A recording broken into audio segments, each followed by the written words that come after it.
This episode is brought to you by DistroKid. DistroKid is the easiest way for musicians to get their music into all the platforms: Amazon, Apple, Tidal, TikTok, YouTube, Spotify, and more. Plus, you've got unlimited uploads, and the artist keeps 100% of what they make. But what I love most about DistroKid is their app. The design of it just makes the whole process so easy. Now you can be sure that you're doing everything you need to do to get your music out there. Go to distrokid.com to check it out or download the app now. Allow me to live and breathe like a man. You've heard his words on classic albums like Pacific Ocean Blue and Friends. His 1969 collaboration with Brian Wilson, A World of Peace Must Come, gained almost legendary status as one of pop's most storied lost albums before being resurrected to great acclaim by Light in the Attic in 2008. Now you're cordially invited to take a trip into the mind of poet and songwriter Stephen J. Kalinich. Heyday Again Records presents I Love My Life, a postcard from one of the last standing poets of peace and excitation. Order your copy today. I Love My Life by Stephen J. Kalinich and Friends. You'll see why heavy hitters like Brian Wilson, Dennis Wilson, Paul McCartney, Steve Cropper, P.F. Sloan, and Diana Ross have all worked with him. I Love My Life by Stephen J. Kalinich. Order today at realgonemusic.com. Again, that's realgonemusic.com.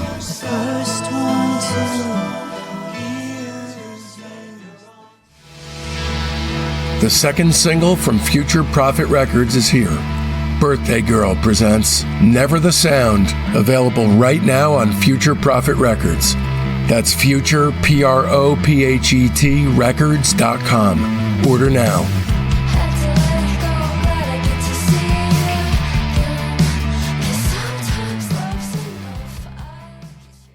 Billy had originally titled the song Uptown Girls, and it was conceived on an occasion when he was surrounded by Whitney, Christy, and Elle. So it was supposed to be about all of them surrounding him. I, again, think that some of these are well done. I think this is one of them. It was a hit. Like, if you were around in 1983, like, without buying the record, you just heard this. It was, like, stuck in your head. You couldn't forget about it. And I think it's, you know,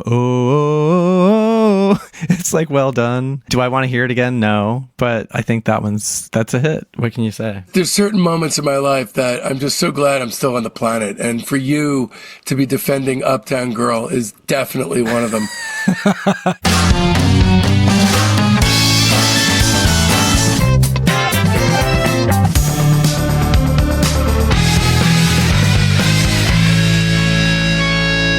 Welcome to Discograffiti, the Music Obsessives podcast that gives freaks like you and me the chance to connect with the brotherhood obsessed with rating the entire discography of every single artist and band that ever mattered. I'm your host, Dave Gebroe, and with 4 new episodes each week, you're going to gain a comprehensive knowledge of an act's history and output in the time it takes to listen to one album. Each new guest swings a hard left into an area you either had no idea you needed to know about or know all about and can't believe you're not alone out there. And in this episode, we'll be turning our spray cans on Billy Joel, along with our special guest, UNREST'S Mark Robinson. In this episode, I talk with the epitome of DIY punk spirit, who can also write a pop hook like the best of them, the great Mark Robinson. Of Unrest, Grenadine, Air Miami, Flin Flon, Uncomfortable Police, et al. And together we discuss Billy Joel's entire recorded output. If you're a longtime listener, then you know that I've harbored a longtime hatred of Billy Joel. So why the sudden turnaround in taste, you ask? Discograffiti's Mark Robinson tackles Billy Joel, but only metaphorically series, dissects every last release Billy Joel's ever had a hand in creating. Part 6 covers the time after Billy's divorce, a time when most people tend to sit around and sulk, but not Billy. He dated multiple supermodels, settled down with one, and became happy to an extent that managed to prove conclusively that great art absolutely cannot be created by very happy people. And he also managed to make and release the albums An Innocent Man and The Bridge. The goal for this and the next episode was to make great art about bad art, to create 2 podcast episodes in inverse qualitative proportion to the rock bottom records being discussed. I believe I can safely say that Mark and I accomplished our goal. Here are just a few of the many things that Mark discusses with Discograffiti in this podcast. That time when Billy's music became more ubiquitous than oxygen, and how he, and more importantly, we dealt with that. The various acts and song styles that Billy co-opted to create An Innocent Man.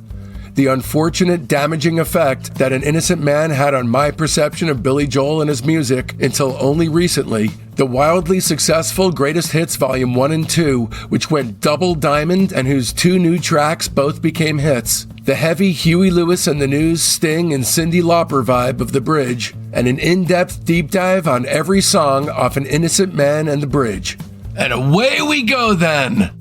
All right, so I thought this stuff through like crazy. You know, the transition from Nylon Curtain to what's about to happen is a massive shift.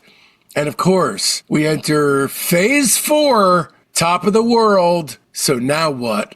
AKA the vacuum-like Wiccan superpowers of the American supermodel. And of course, vacuum-like meaning the American supermodel's genitals.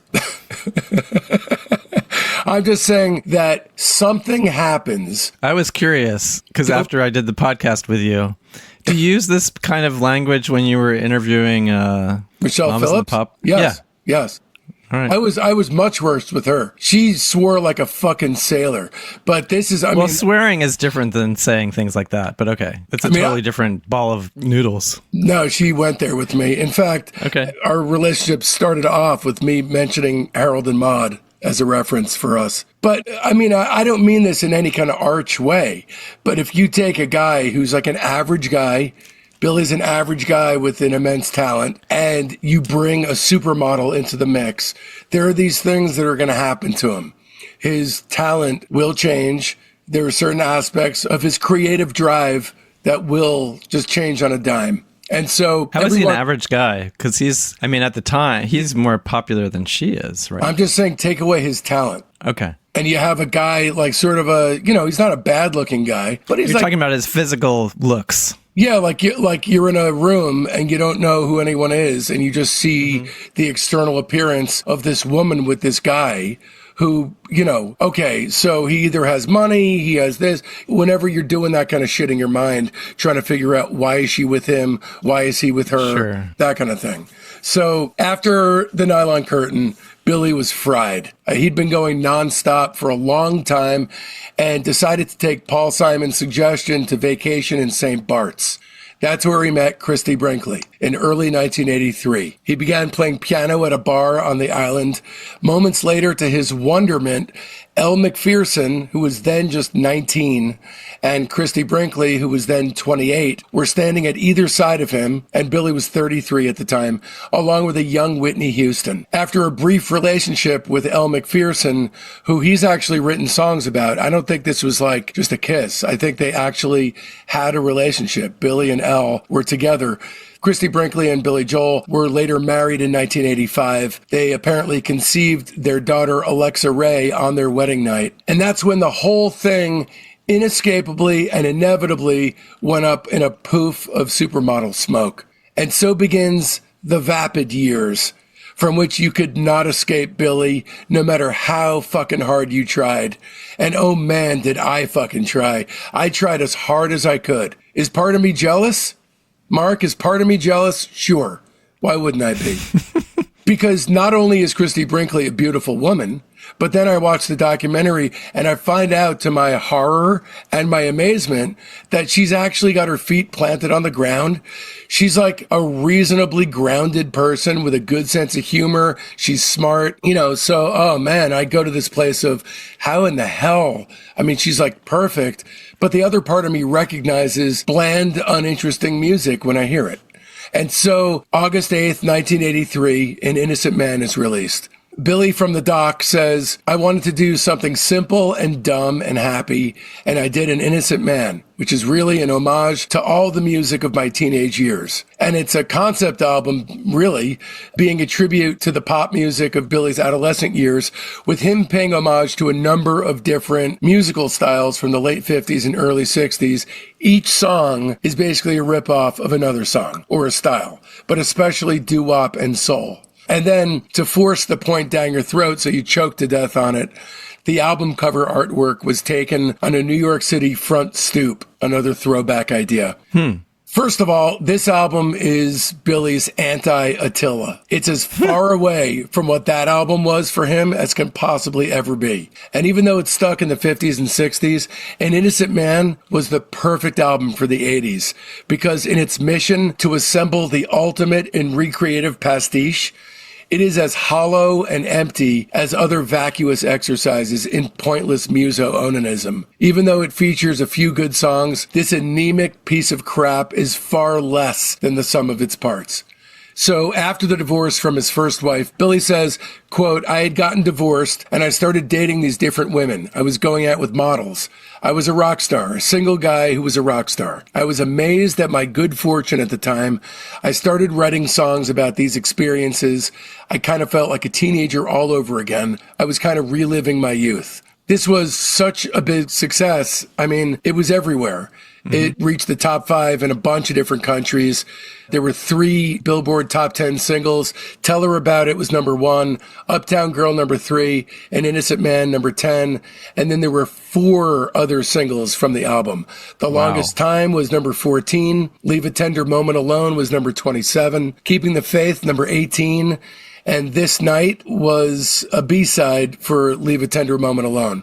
So it was on the pop chart for 111 weeks, which was Billy's longest charting studio album behind The Stranger, and it went 8 times platinum. So his second most... Back up there. Yeah. Like his 3 previous efforts, Billy's An Innocent Man received a nomination for the 26th Grammy Award for Album of the Year, although the award, of course, went to Thriller. The album was also nominated for a Grammy for Best Male Pop Vocal Performance for Uptown Girl, but again, was beaten by Thriller. Let's go track for track through this pile of shit. Easy Money, one of the only good songs on the record, I think. This is his homage to James Brown and Wilson Pickett, and it's only one of 3 songs from An Innocent Man that wasn't released as a single. This was made as a tribute to early R&B, initially written for the 1983 Rodney Dangerfield film of the same name. Can I say film when calling a Rodney Dangerfield movie a film? And wait, which movie? Easy Money. Film? Okay. Yeah. So this was the song that kicked off the creation of this record, according to Billy. So we have Rodney Dangerfield to thank for that. Rodney made a cameo appearance at the end of the Tell Her About It video. That's right. It is one of the strongest tunes on the album and one of the better funk workouts of Billy's career when it comes to Half a World Away and songs of that nature. I wrote down awful. Okay. All right. I'm not going to go to bat for this song. An Innocent Man is his homage to Benny King and the Drifters, especially Under the Boardwalk. Billy was quoted in a 1997 interview describing the high notes he sang during the song. He said, quote, I had a suspicion that was going to be the last time I was going to be able to hit those notes, so why not go out in a blaze of glory?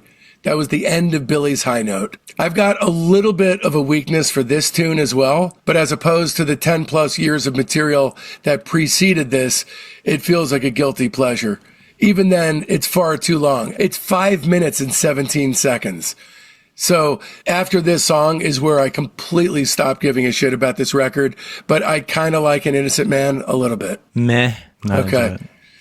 The Longest Time, the homage to Frankie Lyman. Yeah, Frankie Lyman and the Teenagers, in particular, So Much in Love by the Times. It's not quite a cappella, by the way. There's a bass guitar in there. You know, basically any song written about Christie Brinkley or about his affair or relationship with Christie Brinkley is just bad, and this is no exception. This is Billy on lead vocals, all backing vocals, and percussive sounds such as finger snaps and hand claps. Interesting. So it's all him. It's all him. I wanted to hear Liberty do some, Who? Libertario do some kind of Bowser-ish kind of stuff in the background. I don't mind this song. I mean, I know the whole album is like completely annoying, but I think with a few of these songs, he does a good job, and I think this is one of them. Yeah, I think there's a couple where he does a good job, but I think we're going to disagree as to what those are, because I do not like this one. It's annoying for sure, but I think it's a good melody. This song typifies this thing where Billy's music lost whatever angst, tension, and hunger that it had that made some of his early work more extraordinary than this. Yeah, but this is a different record. This is like... Way different, yeah. I mean, this is kind of like... And I think more artists should do this. Like, I'm going to do something completely different. No one's even ever done this before, So it's cool that he did something different, even if it's like massively annoying. He ripped off 10 people instead of one. That's what he did differently. So This Night was co-written by Beethoven. It's his homage to Little Anthony and the Imperials, and the chorus tune is Ludwig van Beethoven's Pathetique Sonata, and that's all I have to say about it. This actually was written about his brief tryst with Elle Macpherson.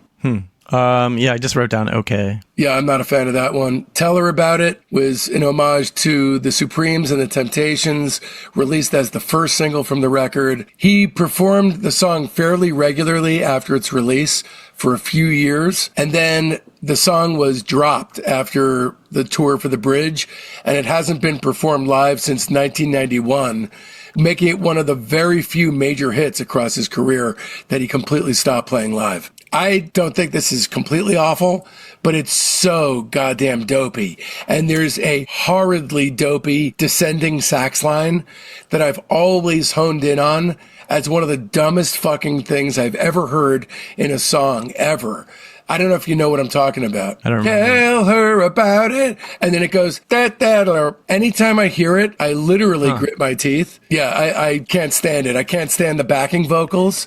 They're so trite and anodyne. It just sounds like all feeling was scientifically sucked out of the song completely.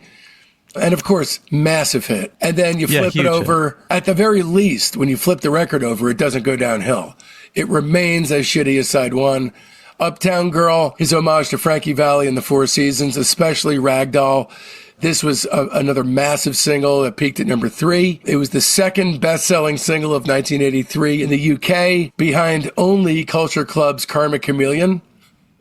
According to an interview with Howard Stern, Billy had originally titled the song Uptown Girls, and it was conceived on an occasion when he was surrounded by Whitney, Christie, and Elle. So it was supposed to be about all of them surrounding him. I, again, think that some of these are well done. I think this is one of them. It was a hit. Like, if you were around in 1983, you just heard, like, without buying the record, you just heard this. It was, like, stuck in your head. You couldn't forget about it. And I think it's, it's like well done. Do I want to hear it again? No. But I think that's a hit. What can you say? There's certain moments in my life that I'm just so glad I'm still on the planet. And for you to be defending Uptown Girl is definitely one of them. I mean, I was like, I think at the time it was such a weird record because it was like, because I guess the 50s, there's been a lot of 50s revivals. So there was like Sha Na Na comes along. Then there's like Happy Days, Laverne and Shirley, Joni Loves Chachi. And then again, Oldies Radio was born in like 82, 83. So this is like a perfect timing for all this. Yeah, it's true. And I think at the time I'm listening to like hardcore punk. I'm listening to, new wave, some crazy stuff. And yet this was not like annoying the hell out of me. You didn't own this record though, did you? I did not buy it, no. Okay. I mean, you didn't have to because you heard it. It was like you just walk out of your house and you just heard it. Yeah. It actually was played down from the sky. Pretty much. I mean, it was just short of that happening. So, God, when's that going to happen? Somebody's going to take that idea and with this modern technology, that might happen someday. Yeah, it probably will. So after Uptown Girl, there's a couple of unknown ones from the record that are equally shitty. Careless Talk is the Sam Cooke robbery. Christy Lee is the Little Richard, Jerry Lee Lewis robbery, and a total oof. Not a fan of that one at all. Leave a Tender Moment Alone. That could be my favorite song on the record. I like that one. Yeah, it's a Smokey Robinson thing. And Toots Thielmans makes a guest appearance on harmonica. That's really nice. And literally the only song except for the first couple that aren't like nails on a fucking chalkboard to me. And it's interestingly, it sounds more 70s than the other. The other stuff is solidly early 60s. Yeah. But it's got that digital sheen that messes everything up, I think. So is this recorded digitally again? I would imagine. I don't have any, any details on that, but I would imagine. Then comes Keeping the Faith. Keeping the Faith is an homage to Betty Wright's Clean Up Woman and a lyrical homage to pre-British invasion rock and roll. It's the final single from the record and the closing track on the album. And, man... Richard Pryor makes a cameo appearance at the beginning of the video, standing at the bottom of the courthouse steps, reading a newspaper with the headline, Billy Joel, guilty or innocent? The courtroom audience is populated by 1950s acts on one side and 1960s acts, including a Jimi Hendrix lookalike on the other, and shows Billy singing and dancing throughout the video. Christy Brinkley's in there. And at the end, the most 1980s of all stand-up comedians, Joe Piscopo, makes a cameo, reading a newspaper with the headline, Billy Joel, an innocent man. And after giving a $100 tip, he quips to a shoeshine boy, keep the faith, kid. All right, so I know now from having lived through the early 1980s that when homely-looking dudes are validated by supermodels, adult contemporary throwback pastiche is the inevitable result, and this dreck has been following me my entire adult life while picking up CVS prescriptions and filling up supermarket carts, and it's always made me nauseous. Unfortunately, for decades now, it's taken the place of all the rest of Billy's legitimate accomplishments when I think of him, and it's had me under the mistaken impression that he just flat out sucks. I count a grand total of 3 decent songs here. Not great, mind you, as there isn't a single great song on An Innocent Man, but it's a concept album whose hidden true concept is a shit sandwich. A couple of solid songs at the head and tail with a slobbering mess of excrement jammed in between that renders the whole kit and caboodle far less than the sum of its parts. An unfortunate knee-jerk reaction to the mildly substantive nylon curtain, a curtain which should have been drawn to discreetly hide this material from earshot, seeing as it all but negates Billy's artistic bona fides. I'll give this 1 star. I think you said 3 good songs. I gave 4 good songs, although at least half of those I don't want to hear again because they're such earworms. I think the title and the album cover are bizarre. I agree. Considering you're doing this throwback, like you think it would be like him with like, what do you call it? Greaser kind of hairdo or whatever, with like a tuxedo on, maybe some, some bouffant hairdo people in the background. So that's interesting because you look at the cover and you're like, how is that the cover of this record? Right, because it kind of strikes you as unhappy. He's not smiling. Yeah. There's a sullen visual flair to it. And it just looks like it's a completely different record. Like you think like, oh, this is when it's just him and the piano or something, or like it's very serious. Right. But it's not that at all. So I think there's 4 good songs. I think the rest of them are like some of the worst songs he's ever done. So I gave it 1 3/4 stars. Nice. But I do love, as I said, I do love the fact that he just even did this. I think doing something different is cool. Yeah, I just, there's only so many people on the planet who are going to get to experience an elation as wild as being married to a supermodel when you're just kind of an average looking guy. And the wild ride that he was on and, his star ascending even further, way further even. And I think he was really breathing such rarefied air at that point that, it just makes me think of that thing that, really, really happy people. It's just hard to make great art. He was so happy. It's a quote. I mean, he was understandably happy. And for a guy who tried to kill himself twice, I'm frankly more thankful that he was happy at this point than he was making great records, because that matters more. But also it set up great misery for him because, that did not last. It could not last. And, there was some despairing depths that he sunk to as a result of no longer having this in his life that had to have been hard. Because one thing that I'll never be, unfortunately, is married to a supermodel. One thing that I'll thankfully never be is divorced from a supermodel. Do you have a crystal ball? I appreciate that. I really, really do. And this is why you're my friend. All right. July 1st, 1985, Greatest Hits Volume 1 and 2, which was a 4-sided album and a 2-CD set with the songs in the order in which they were released. We're only talking about 2 songs here. The 2 songs that were new songs, released as singles to support the record, both of which reached the top 40. You're Only Human, Second Wind, made it to number 9, about suicide. Wow, really? Yeah. And shocking. The Night Is Still Young made it to number 34.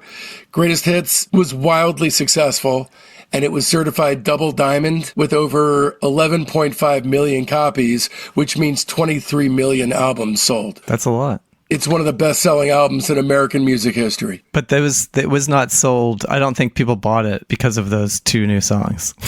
No, but the fact that they were both hits... I don't even remember that. The one that went to 9, I don't even remember it. I don't remember either one of these. Oh, did you not listen? I'm sorry, what? Did you listen to them? Oh, no, I listened to them. Oh, okay. No, I don't remember them. Like, I don't remember them from the time. Like, I knew that those are 2 new ones. And usually when you put a new song on a greatest hits record, it's not like a single. I'm just saying, I'd listened to these. I have a rating. I'm ready to go. Oh, hi, I'm Dave Gebroe. I threw my career as a licensed hearing instrument specialist in the trash, sold my house, and moved to the East Coast with my wife and 5-year-old son in order to focus on making the ultimate weekly podcast for music obsessives thrive. But weekly wasn't enough for me, so I bumped it up to 4 shows a week. Becoming a subscriber to Discograffiti's Patreon gives you access to hundreds of exclusive episodes. As a 2-show per week private, you get the weekly show by and for our Patreon family, the Discograffiti Soldiers of Sound podcast.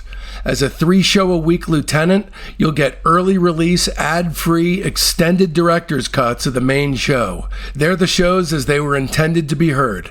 Plus, you'll gain access to half the Patreon archive and the upcoming Beach Boys Behind the Mirror companion episodes, which will feature dozens of special guests from within the Beach Boys camp talking about and rating their music. But as a 4-show-per-week major, you'll be drowning in a flood of must-hear binge listening, because I'll be bombarding you with episodes about super cool bands that are too subterranean for free Fridays.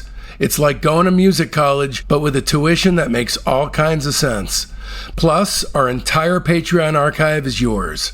Discograffiti's Top 10, our Buried Treasure show, Rock Cousteau, our Slag Off show, Queasy Listening, and the Private Press with Paul Major.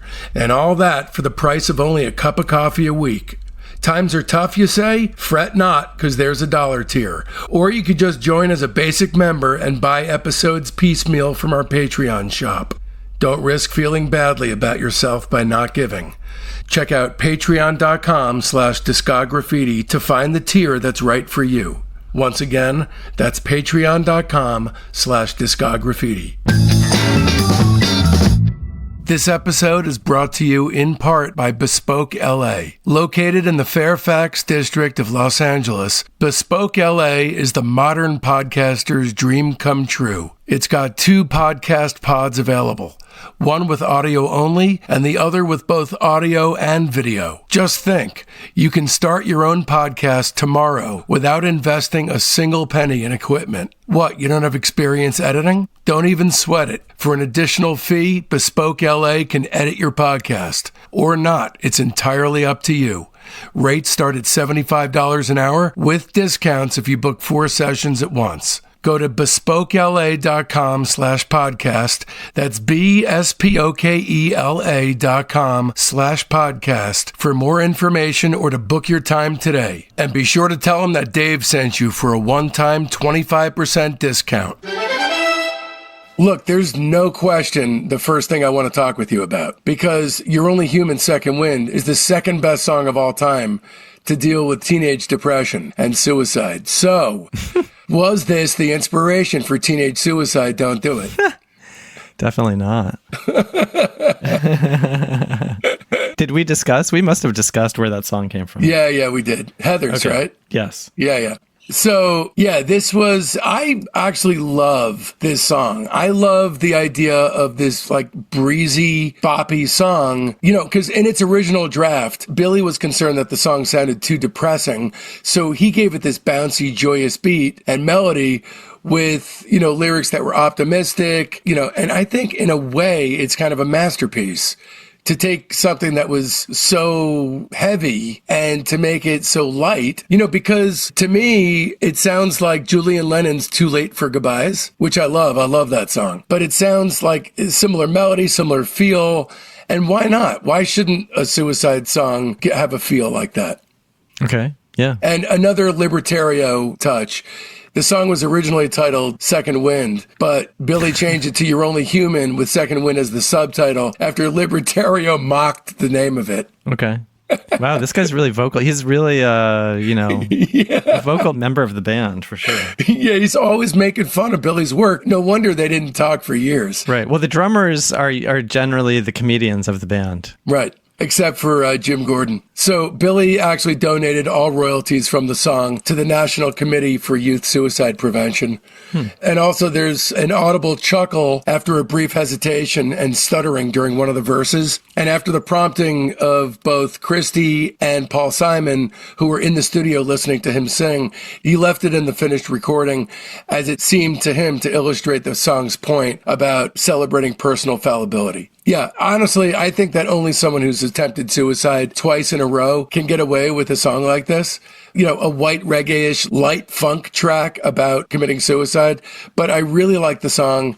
And it's suicidal early days reframed by the Wiccan transformed Billy. Total thumbs up.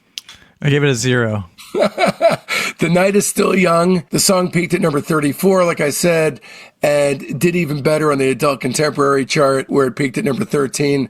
And this song I love. I think it's even better. Jeez. Okay. So gave that one a 0 as well. So I honestly think that Willie found a way to take the synthetic soul template from An Innocent Man and actually make a couple moving songs from it. So I don't think these are like the best songs he ever did, but I'll give these 2 tracks 3 3/4 stars. I always thought they were charming. I was unfamiliar with them until recently, and I gave them both, as a whole, I give them a 0. You really hate it. Wow. I didn't know about the donating to the royalties and stuff like that. Yeah, I mean, you didn't do that with your royalties from Teenage Suicide. Don't do it. Jeez, how do you know that?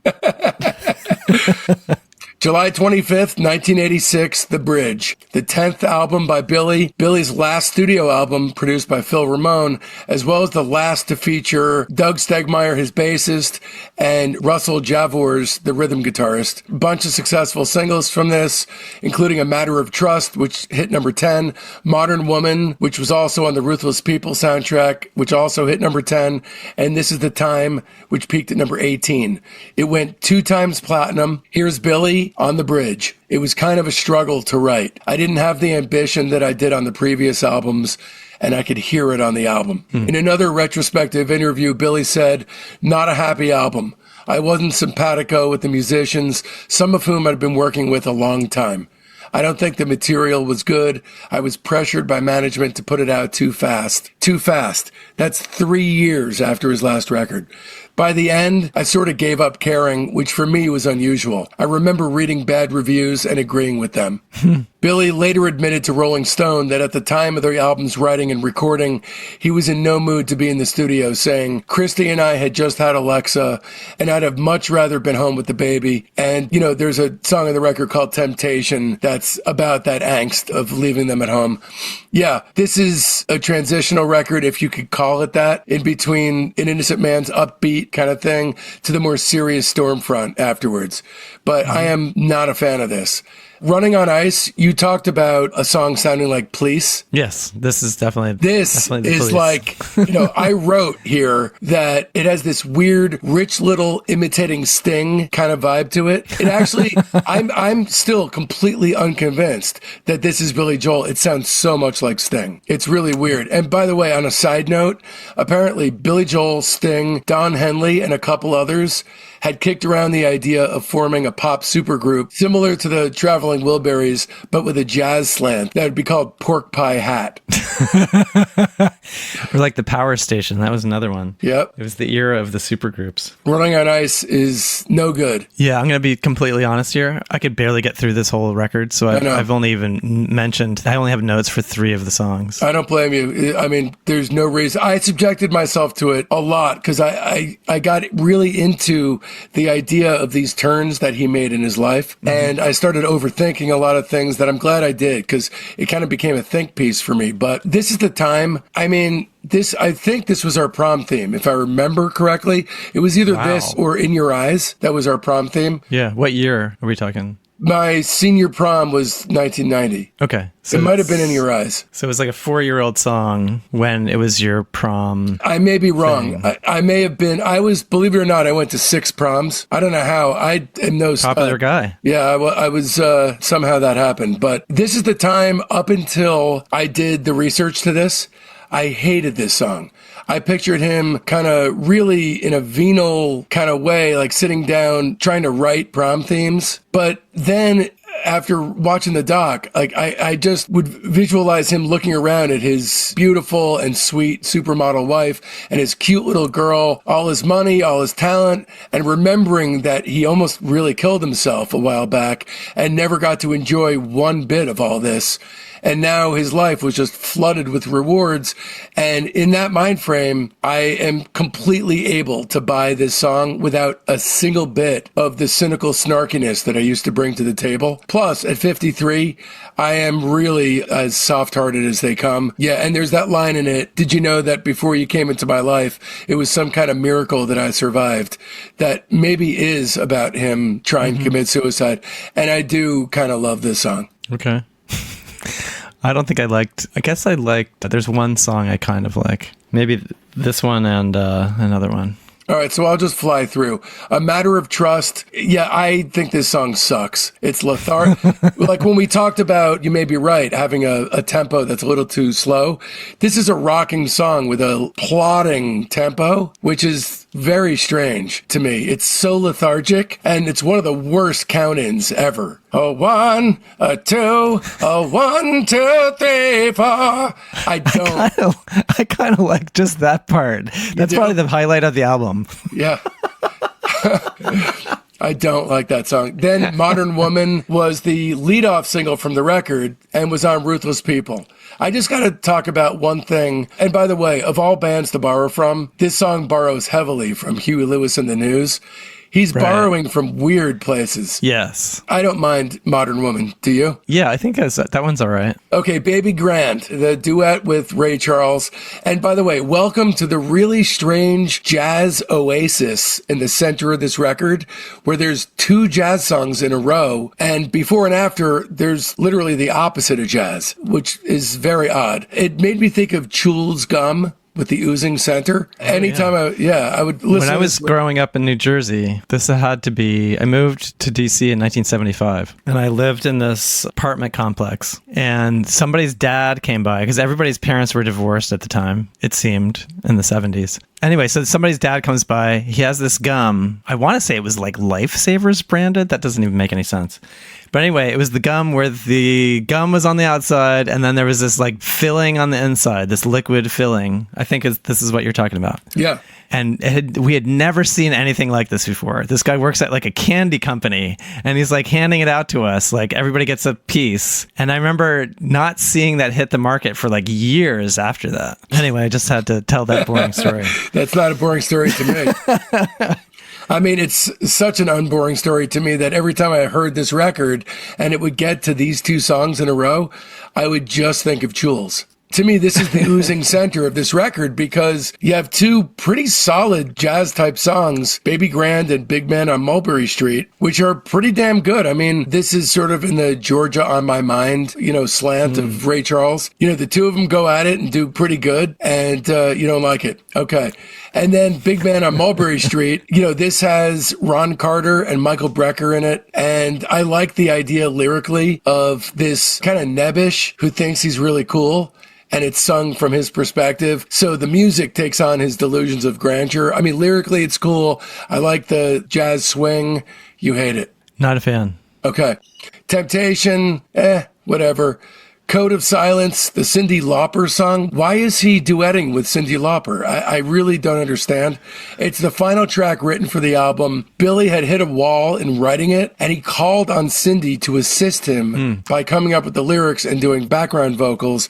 This song fucking stinks. This is a total bust. Have you seen? I agree. Have you seen is it the We Are the World documentary? I think. Yeah. I think Ray Charles is in that. I think he's one of the people they're trying to get to sing. He's there, and then I think they were choosing between Madonna and Cyndi Lauper, and we can only have one wacky white woman singer or something. I don't know why they couldn't have both, but anyway, they're trying to figure out maybe who's more popular or whoever is going to push the song further into the stratosphere. And they choose Cyndi Lauper. So interesting that Cyndi Lauper and Ray Charles are both on right? We Are the World, and here they are again. Truly. And it's interesting because, that is the apotheosis of the definition of the term short game. The producers of that song were thinking short game when they chose Cyndi over Madonna. Getting Closer is a very big song for Billy. Do you know why? No. It's the last song on the last album to carry the Family Productions logo on it. Oh, yes. Right. So this is actually, apparently lyrically, it's Billy making several of what are clearly attacks on the Artie Rip contract, with references to My Stolen Youth, all the con men and their acrobats who stomped me to the ground, and I must live up to contracts. Unfortunately, the song's a piece of shit, and it at least feels like it was made to order for Stevie Winwood to recreate the blander end of Latter Day Traffic because it's got Stevie on it. It's a terrible closing number. Yeah, yes. So this is what it sounds like when Billy Joel hangs suspended motionlessly in place. Where to go? What styles to parade around in? Who to hide behind? Frankly, as per usual, the first side's got some delights, especially that Jazz Oasis plopped right in the center of the thing, Chul style. But side 2, after that double tip of the hat to his 52nd Street days, is a disaster. Notwithstanding Big Man on Mulberry Street, there ain't nothing. It was the days of celebrity cameos as a stand-in for artistic accomplishment. And at this point, he was more of a celebrity water cooler topic than he was a serious songwriter, and it must have bugged him. It would have bugged me to the point where the kind of material I wanted to write and the kind of material I was able to write would have shifted into a state of total misalignment. I'll give it 2 stars. The cover is weird. I don't even know what was going on with the cover. It kind of sounds like he's trying to make a good Joe Jackson album. But it's 3 or 4 years too late, and it's not good in any way. I gave it a 0 3/8. That's a first on this show. That's awesome. Probably anywhere. All right, that about does it. Stay tuned, because next week brings upon us the exciting conclusion of our Billy Joel series. Okay, here's the week up ahead. This Sunday, our weekly show within a show, the Discograffiti Soldiers of Sound podcast, drops for our Patreon's private tier. These are real people with talent and a burning fire deep inside, just like you and I. Then come Monday, the major tier gets a very special treat. Monday's bonus episode is another Chuck chat from the Chuck Renata Pet Sounds interview series, this one with Carol Kay. Chuck and legendary bassist Carol Kay are close friends, so this exceptional interview goes incredibly deep in its search for the truth. Carol is one of the most prolific bass guitarists in rock and pop music, playing on an estimated 10,000 recordings during a career spanning over 65 years. She actually started doing session work in 1957 on guitar, and after a bassist failed to turn up to a session in 1963, she switched to that instrument, quickly making a name for herself as one of the most in-demand session players of the 1960s. She's appeared on sessions by Frank Sinatra, Simon and Garfunkel, Stevie Wonder, The Supremes, The Temptations, The Four Tops, and The Monkees. The intro on Glenn Campbell's Wichita Lineman? She came up with that. Of course, that's also Carol plucking away on the Beach Boys albums Today, Summer Days and Summer Nights, Pet Sounds, and Smile. Most famously, Carol's bass lines are the driving force behind Good Vibrations, one of her many #1 hits. There will be a very short sneak peek running publicly for free on Monday morning, but the entirety of the show will only be accessible on the major tier of our Patreon. Don't miss it, or you'll only be getting part of the story. And then on Wednesday, the Lieutenant tier gets their early release, ad-free, super extended director's cut of the Stormfront and River of Dreams episode of our Billy Joel deep dive with UNREST'S Mark Robinson. It's the episode as it was truly intended to be heard, with all the essentials left intact. And then come Friday, everyone else gets to join in on the action. A heartfelt Discograffiti thanks goes out to my beautiful wife and son, Jen and Mason, Mark Robinson, Billy Joel, Rudy Fishman, Becky Boyd, Bespoke LA, my mom, my dad, my incredibly loyal fans, and especially the entire Patreon community, the Soldiers of Sound. I love every last one of you, and this show would not exist without you, my friends. Speaking of friends, it's high time for some new ones. They're in our Facebook group, Discograffiti Soldiers of Sound. That's the best way to find out what's coming up on the show, but there's a hell of a lot more. You get recaps of the day in music history, the ability to pitch questions to guests, polls that put you in the driver's seat on guest and band decisions, access to a thriving creative hub if you're looking for a collaborator, and much, much more. So make sure you don't miss out. You can find the link to the Discograffiti Soldiers of Sound Facebook page right there in the show notes. And if you don't mess with the Zuck, no sweat. Just email me at info@discograffiti.com and I'll keep you in the loop. So now that it's done and you want more, another way to dive even deeper into that liminal zone right smack dab in between Mark Robinson and Billy Joel is to leap head first into Dean Wareham Rates Galaxy 500. That's episodes 205 to 207. Sonic Boom rates Spaceman 3, that's 183 to 186. Bill Medley rates The Righteous Brothers, that's 181 and 182. Jenny Toomey and Kristen Thompson rate Tsunami, that's episode 180. Michael Imperioli rates The Smiths, that's 164 and 165. The Pixies, that's episode 18. Nirvana's episode 30. PJ Harvey's episode 12. Bob Mayer rates The Replacements as 28 and 29.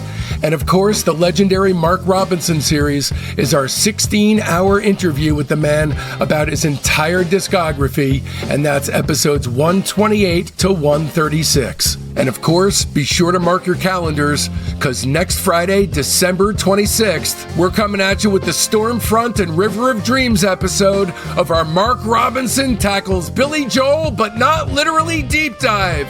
Trust me, you're not going to want to miss it.